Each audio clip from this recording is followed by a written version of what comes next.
Սիրելի իմ ժողովուրդ, խոսում ենք տանձի մասին։ Երբ տանձ ենք ասում, մտածում ենք, կարելի է սնունդ օգտագործել, սննդից հետո նոր ուտել միրգ։ Այսպիսի մի դեպք, երբ կանայք գալիս են մեր մոտ, անում են որովայնի սոնոգրաֆիա, տեսնում ենք լյարդը ճարպակալված է և այնտեղ արդեն սկսվել է խնդիր, լյարդի ցիրոզ։ Զարմանում ենք, ոնց կարելի է կինը, այն էլ հայ կինը և լյարդի ցիրոզ։ Հարցնում ենք, խմում եք, ոչ,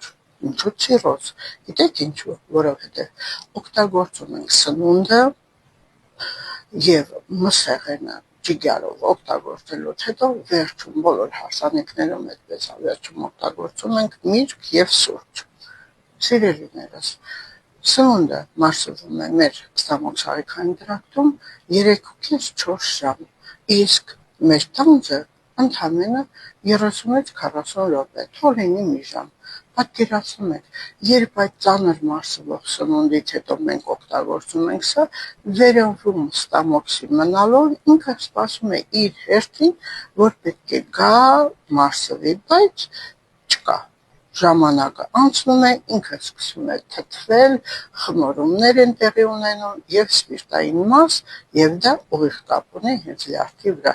Ամեն օր միրգը այդպես օգտագործելով ամենօրյա սպիրտը ապահովում եք ձեր լյարդի համար և սկսում է լյարդի աշխատանքը վատանալ ու ցիրոզ։ Սիրելիներս, միրգը պետք է ուտենք սկզբում, հետո նոր ծանր սննդատեսակները, որ իր մեջ գտնվող միկրոէլեմենտները, հանքանյութերը, վիտամինները հեշտությամբ մարսվելով մեր օրգանիզմի կողմից, մենք ընդունում ենք իր մեջ գտնվող բոլոր հրաշալի վիտամիններն ու միկրոէլեմենտները, որը լավ են և մեր աղեստամոքսային տրակտին, և մեր լյարդի համար, որովհետև հեշտությամբ այն մարսվում է։